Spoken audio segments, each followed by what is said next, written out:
बारिश में चटपटे समोसे वाली। एक दुर्घटना में ममता के पति की आंखों की रोशनी चली गई, जिस वजह से ममता के ऊपर ही घर की सारी जिम्मेदारी आ गई। ममता का पति ठेले पर समोसे बेचता था। अब ममता ने इस काम को संभाल लिया, पर इतनी सारी जिम्मेदारियां, घर का काम, पति और बच्चों की जिम्मेदारी और ऊपर से बाहर का काम। अब वो हमेशा चिंता में रहने लगी। उसकी इसी चिंता का असर उसके बनाए समोसों पर भी पड़ने लगा था और उनका स्वाद बिगड़ता जा रहा था। अरे ममता, ये कैसे बेस्वादी समोसे बनाए हैं तुमने भाई? अरे बिल्कुल भी मजा नहीं आया। सच में बहन, पहले रामलाल समोसे बनाता था ना तो उंगलियां चाटते रह जाते थे। इतने चटपटे समोसे बनाता था वो। जब से रामलाल की जगह तुमने समोसे बेचने शुरू करे हैं, तब से समोसे में वो बात नहीं रही। इतने फीके समोसे मैंने कभी नहीं खाए। शाम को ममता उदासी भरे चेहरे से घर लौटी। रामलाल आंखों से भले ही नहीं देख पाता था, पर ममता की आवाज से वो पहचान जाता था कि वो कितने दुख में है। ममता, तेरी आवाज बता रही है कि आज भी काम कुछ ज्यादा नहीं हुआ। समोसे बिके नहीं क्या? कहाँ बिके? सिर्फ 10 समोसे ही बेच पाई। सब कह रहे थे कि मेरे समोसों में अब वो स्वाद ही नहीं रहा। तो अगर ये काम नहीं हो पा रहा तो तू कुछ और कर ले ममता। क्या पता कोई और काम अच्छा हो जाए। मॉनसून का मौसम आ चुका था और हर दिन हल्की फुल्की बारिश होती रहती थी। ममता को उम्मीद थी कि बारिश में उसका काम अच्छा हो ही जाएगा। वो दिन भर थोड़ी बहुत समोसे बेचती और घर लौट आती। एक दिन बहुत मूसलाधार बारिश हो रही थी। लगता है ये बारिश आज रुकने वाली नहीं है और इतनी तेज बारिश में कोई ग्राहक भी नहीं आएगा। क्या करूँ, कुछ समझ नहीं आ रहा। इतने सारे समोसे बनाए हुए हैं, अगर नहीं बेचे तो बड़ा नुकसान हो जाएगा। मुझे एक बड़ी छतरी की जरूरत है, पर अगर खरीदने जाऊँ तो कम से कम 400-500 रुपए की आएगी। वो होते तो मैं खुद ही ठेला लेकर गली गली समोसे बेचने चली जाती। ममता भी सोच ही रही थी कि तभी एक बूढ़ा व्यक्ति ठंड से कांपता हुआ वहाँ आता है। बेटी, सुबह से मेरे परिवार ने कुछ नहीं खाया, थोड़ा कुछ खाने को दे दो, बड़ी दया होगी। बाबा चिंता मत करो, आज आपका परिवार भूखा नहीं रहेगा। मैं आपको कुछ समोसे दे रही हूँ, ले जाओ। मैं तो वैसे भी इतनी बारिश में समोसे बेचने नहीं जा सकती। क्यों बेटी, तुम गली गली घूमकर बारिश में समोसे बेच सकती हो। बाबा बेच तो लेती, पर कुछ दिनों से नुकसान ही हो रहा है। मुनाफा बिल्कुल भी नहीं है। अगर थोड़ी कमाई हो जाती तो कुछ ढकने का ले आती। आज भी सारे समोसे बारिश के पानी से गीले हो रहे हैं, कुछ ढकने का ही नहीं है। एक काम करो बेटी, तुम ये बोरी रख लो। ये थोड़ी फटी हुई है, और अगर तुम्हारे काम आ जाए तो। बाबा, अगर आप ये बोरी मुझे दे दोगे तो आप क्या लोगे? आप भीग जाओगे। ये एक बोरी ही तो आपको इस बारिश से बचा रही है। बेटी, इस बोरी की जरूरत मुझसे ज्यादा तुम्हें है। मैं जानता हूँ तुम्हारे पास छतरी नहीं है और तुम समोसे बेचने नहीं जा पा रही। अगर तुमने मुझ गरीब को भोजन दिया तो मेरा आशीर्वाद समझ कर रख लो बेटी। ये बोरी तुम्हारे बहुत काम आएगी। शुक्रिया बाबा, आपने ये बोरी देकर मेरी परेशानी कम कर दी। ममता को बोरी देकर वो बूढ़ा व्यक्ति मूसलाधार बारिश में ओझल हो गया। बोरी में थोड़े छेद हैं, पर इस मूसलाधार बारिश में कुछ तो काम आई जाएगी। भला उन बाबा का, बेचारे खुद बारिश में भीगते हुए गए हैं, पर उन्होंने बड़े मन से ये बोरी दी है। ममता ने फटी हुई बोरी को ठेले पर ढका और समोसे बेचने निकल पड़ी। गर्मा गर्म समोसे ले लो, गर्मा गर्म समोसे। भैया जी, गर्मा गर्म चटपटे समोसे ले लो। बारिश का मौसम है, समोसे खाने का अलग ही मजा आ जाएगा। अरे ये तो ममता समोसे वाली है, इसके समोसे में तो बिल्कुल भी स्वाद नहीं है। अरे खाकर देखते हैं, क्या पता आज सही बने हो। लाओ ममता, 2 समोसे दे दो। ममता वहाँ खड़े कुछ लोगों को समोसे देती है। अरे वाह वाह, क्या समोसे हैं। ममता, आज तो तेरे समोसे में कुछ अलग ही स्वाद है। एकदम चटपटे समोसे। सही में इतने अच्छे समोसे तो मैंने आज तक किसी भी समोसे वाले से नहीं खाए भाई। हाँ, ऐसी बात है तो एक समोसा मुझे भी दे ही दो भाई। देखते देखते ममता के आसपास लोगों की भीड़ लग गई। ममता ये देखकर हैरान थी। अरे समोसे वाली, जरा 10 समोसे मेरे भी पैक कर देना। 5 मेरे भी कर देना। हे भगवान, तेरा लाख लाख शुक्र है, आज तो मेरे सारे समोसे बिक गए। उस दिन ममता बहुत खुश थी। घर जाकर उसने सबके लिए बहुत अच्छे अच्छे पूड़ी पकवान बनाए। साथ ही ममता की सुकून भरी आवाज नेत्रहीन रामलाल के मन को भी खुशी दे रही थी। ममता, लग रहा है आज बिक्री अच्छी हुई, तभी तेरी आवाज में खुशी झलक रही है। क्या कहूँ जी, बात ही कुछ ऐसी है। आप सुनेंगे तो आपको भी बहुत खुशी होगी। आपको पता है, आज तो चमत्कार हो गया। आज मैंने सारे समोसे बेच दिए।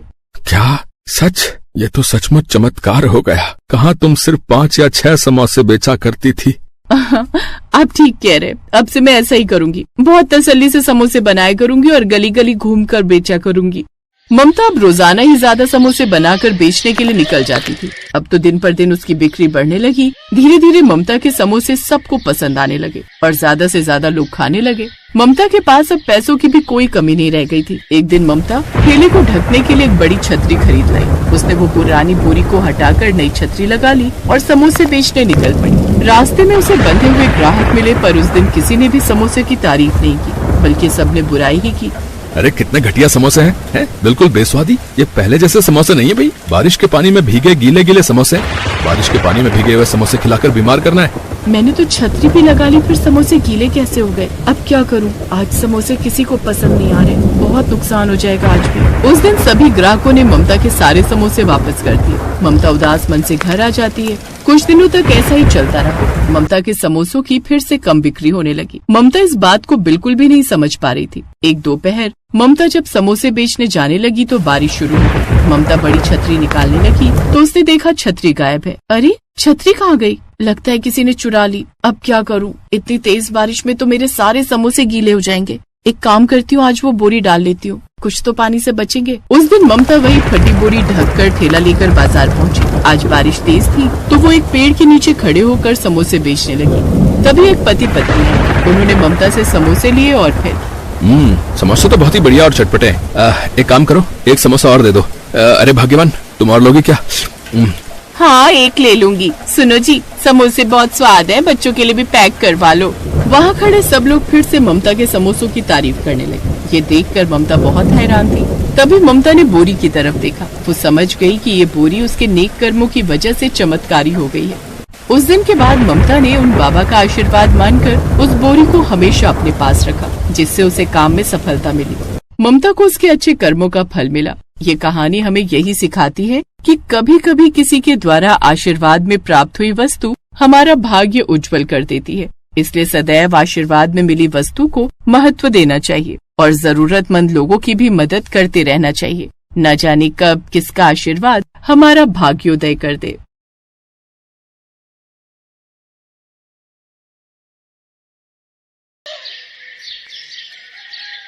ये क्या माँ, तुमने तो कहा था कि आज तो मेरे लिए समोसे बनाओगी, लेकिन ये तो दलिया है। कहा तो था, पर बेटा आज नहीं बना पाई। बस थोड़े दिन ठहर जा, जैसे ही काम से एक दिन की भी छुट्टी मिलेगी मैं तेरे लिए बना दूंगी समोसे। ओफो माँ, ये क्या बात हुई? आज मेरा जन्मदिन है। मैंने सोचा था कि आज मजे से तुम्हारे हाथों के बने समोसे खाऊंगा, लेकिन मेरी तो किस्मत ही खराब है। अपने जन्मदिन पर भी मैं अपने मन की चीज नहीं खा सकता। ओहो, कितना गुस्सा करता है तू। अच्छा ठीक है, रुक अभी यहीं पर। अपने बेटे गोलू से इतना कहकर सुशीला अंदर कमरे में गई और फौरन ही एक 10 रुपए का नोट लेकर बाहर आ गई। उसने वो 10 रुपए का नोट गोलू को देते हुए कहा, अब ले, ये 10 रुपए ले जा और लालू चाचा की दुकान पर जाकर खा ले समोसे। नहीं माँ, मुझे तुम्हारे हाथों से बने समोसे खाने थे। लालू चाचा को समोसे बनाना आता ही कहाँ है? ना तो उनके आलू में वो स्वाद है और ना ही तुम्हारे समोसे जैसा करारापन होता है उनमें। तुम रहने ही दो, जब टाइम मिले तब बना देना मेरे लिए। और इतना कहकर गोलू घर से निकल गया। समोसे ना खा पाने की उदासी उसके चेहरे पर साफ दिखाई दे रही थी, जिसे देखकर सुशीला का मन भी उदास हो गया और वो मन ही मन सोचने लगी, हाय रे मेरी फूटी किस्मत, अपने बच्चे की इतनी सी ख्वाहिश भी पूरी नहीं कर सकी। अब नहीं, मैं गोलू को उसके जन्मदिन पर ऐसे उदास नहीं रहने दूंगी। मैं बनाऊंगी उसके लिए उसके मनपसंद समोसे। लेकिन काम पर भी तो जाना है। तो क्या हुआ, रोज तो टाइम से ही जाती हो, एक दिन थोड़ा देर से चलू जाऊंगी तो कौन सा आसमान टूट पड़ेगा। वैसे मालकिन बातें तो सुनाएंगी, लेकिन कोई बात नहीं, मैं सुन लूंगी, लेकिन अपने गोलू के चेहरे पर खुशी ला कर रहूंगी मैं। ऐसा सोचकर सुशीला फौरन समोसे बनाने में जुट गई। पहले वो बाजार जाकर समोसे बनाने का सामान लाई और फिर उसने फटाफट गर्मा गर्म समोसे बनाकर तैयार कर दिए। कुछ ही देर में गोलू घर वापस आ गया और अपनी माँ सुशीला से बोला, अरे माँ, तुम काम पर नहीं गई अब तक? और ये खुशबू, ये तो माँ तुमने समोसे बना दिए क्या? हाँ बना दिए, आजा खा ले जल्दी से। सुशीला की बात सुनते ही गोलू फटाक से हाथ मुंह धोकर समोसे खाने के लिए बैठ गया। लेकिन फिर जैसे ही उसने समोसे की प्लेट देखी तो सुशीला से बोला, माँ तुम भी आ जाओ। नहीं बेटा, तू आराम से खा, मुझे जाना है, पहले ही काफी देर हो गई है। अच्छा तो रुको, मैं तुम्हारे लिए समोसे बांध देता हूँ, काम से वक्त निकाल कर खा लेना। इतना कहकर गोलू रसोई की तरफ बढ़ गया, लेकिन उसे रसोई में एक भी समोसा नहीं मिला और ऐसा इसलिए था क्योंकि सुशीला ने बस 2 ही समोसे बनाए थे, वो भी सिर्फ गोलू के लिए। असल में सुशीला के पास इससे ज्यादा समोसे बनाने के लिए ना तो समय था और ना ही पैसे, और ये बात समझने में गोलू को जरा भी देर नहीं लगी। अच्छा, तो माँ ने अपने लिए समोसे नहीं रखे। अब कोई बात नहीं, बाहर प्लेट में 2 समोसे तो हैं ही, एक माँ को बांट देता हूँ और एक मैं खा लेता हूँ। ऐसा सोचकर गोलू रसोई से बाहर आया, लेकिन तब तक सुशीला काम के लिए जा चुकी थी। गोलू के लिए समोसे बनाने की हड़बड़ी में सुशीला ने खुद कुछ भी नहीं खाया था और वो भूखी प्यासी दौड़ती हुई काम पर पहुंची, जहां उसकी मालकिन नलिनी गुस्से से उबल रही थी। नमस्ते मेम साहब, माफ कीजिए, आज थोड़ी देर हो गई। वो आज मेरे बेटे का जन्मदिन है। सुबह सुबह समोसे खाने की जिद पकड़कर बैठ गया तो मैं बस। देख सुशीला, मैंने तुझे काम पर रखने से पहले ही बता दिया था कि मेरे साथ ये देर से आने की नौटंकी नहीं चलेगी। तुझे पता है ना कि साहब को सुबह सुबह ही काम पर जाना होता है। आज तेरी वजह से उन्हें सिर्फ दूध और फल खाकर ऑफिस जाना पड़ा, और बंटी वो बेचारा भी बस फ्रूट्स लेकर ही गया है टिफिन में। बस आज के लिए माफ कर दीजिए मेम साहब, दोबारा आपको शिकायत का मौका नहीं मिलेगा। हाँ, दोबारा ऐसा नहीं होगा, क्योंकि मैं तुझे दोबारा ऐसी गलती करने का मौका ही नहीं दूंगी। मैंने अपनी फ्रेंड को बोलकर नई मेड का इंतजाम कर लिया है, वो अभी थोड़ी देर में आती ही होगी। एक बार उससे बात फाइनल हो जाए फिर तुझे काम पर आने की कोई जरूरत नहीं है। नहीं मेम साहब, ऐसा मत कीजिए, मेरी हालत तो आप जानती ही हैं। मेरे पति नहीं है, बस एक यही काम है जिसके सहारे मैं अपने बच्चे को पाल रही हूँ। अगर ये काम भी छूट गया तो बड़ी मुसीबत हो जाएगी मेम साहब। रहने दे, तुम छोटे लोगों के ये सारे हथकंडे ना मैं अच्छे से जानती हूँ। वैसे तो बड़ा गरीब होने का नाटक करती है, लेकिन अपने बेटे की इच्छाएं पूरी करने के लिए खूब पैसे हैं तेरे पास। सुबह सुबह समोसे तल कर आ रही है और कहती है कि गरीब है। चल अब यहाँ खड़ी होकर और मेरा टाइम वेस्ट मत कर, जाकर काम निपटा। मैं उस नई मेड से बात करके बताती हूँ कि तुझे कब तक काम पर आना है। सुशीला नलिनी के सामने गिड़गिड़ाती रही, लेकिन नलिनी को उस पर तरस नहीं आया। वो हमेशा ही ऐसा करती थी और इसीलिए उसके यहाँ कोई काम वाली ज्यादा दिन टिक नहीं पाती थी। काम निपटा कर सुशीला घर वापस आ गई, जहाँ गोलू उसका बेसब्री से इंतजार कर रहा था। माँ, तुम आ गई? तुमने कुछ खाया तो नहीं होगा ना? आ जाओ, मैंने तुम्हारे लिए एक समोसा बचा कर रखा है। गोलू की बात सुनकर सुशीला की आंखों में आंसू आ गए। उसने फौरन आगे बढ़कर गोलू को अपने सीने से लगा लिया और रोते हुए उससे बोली, मुझे माफ कर दे मेरे बच्चे, मैं जानती हूँ कि मैं बिल्कुल भी अच्छी माँ नहीं हूँ। नहीं माँ, ऐसा मत बोलो, तुम बहुत अच्छी हो। और तुम्हें पता है तुम्हारी सबसे अच्छी बात क्या है? तुम्हारे ये समोसे। हाँ माँ, सच में। और इस बार जो चटनियाँ बनाई थी तुमने, आहा, मजा ही आ गया माँ, बिल्कुल चाट सी बन गई थी। हाँ, समोसा चाट। तुम रुको, मैं अभी तुम्हारे लिए वैसे ही समोसा चाट बनाकर लाता हूँ जैसे आज मैंने खाई थी। इतना कहकर गोलू सीधा रसोई में गया और फिर उसने बचे हुए एक समोसे को एक प्लेट में तोड़कर उस पर तीखी और मीठी चटनी डाल दी, फिर उस पर थोड़े से चने भी डाल दिए और फिर उसे लेकर सुशीला के पास गया। लो माँ, खाकर देखो इसे। अरे ये क्या हाल कर दिया तूने समोसे का? और ये चने कहाँ से लाया? पड़ोस वाली शांति चाची दे गई थी, उनके पास हमारी एक कटोरी थी ना, उसी में ये चने रखकर लाई थी। माँ, अब तुम ये सब बातें छोड़ो और ये समोसा चाट खाकर देखो। सुशीला गोलू की तरफ देखकर मुस्कुराई और फिर उसने समोसा चाट में से एक चम्मच चाट लेकर चखी और फिर गोलू से बोली, अरे वाह गोलू, तूने तो सचमुच में ही कमाल कर दिया, ये तो बहुत बढ़िया है, ले तू भी खा। सुशीला गोलू को खुश देखकर बहुत खुश थी।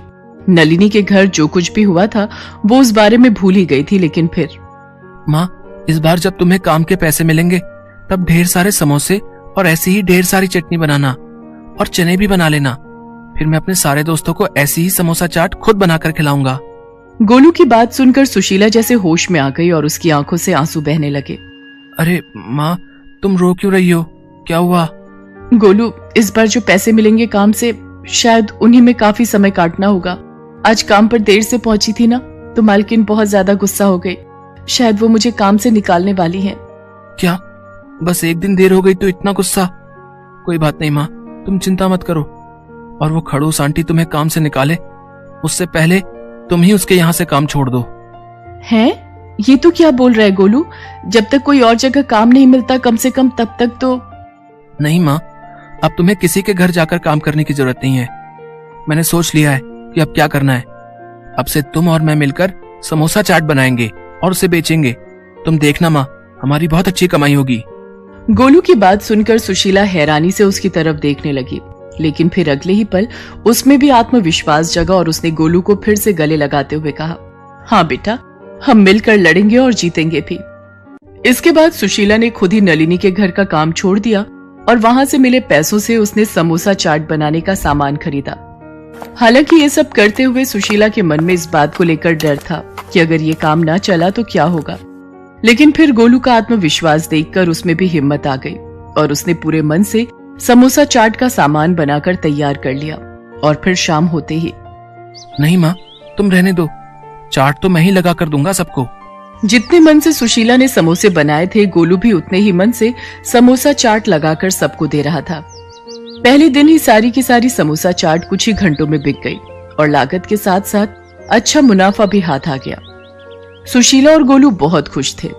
फिर कुछ दिनों बाद, अरे सुनो बच्चे, मुझे समोसा चाट को ऑर्डर देना है। आपको लाइन में लगना होगा, ये सारे लोग ऑर्डर देने के लिए खड़े हैं।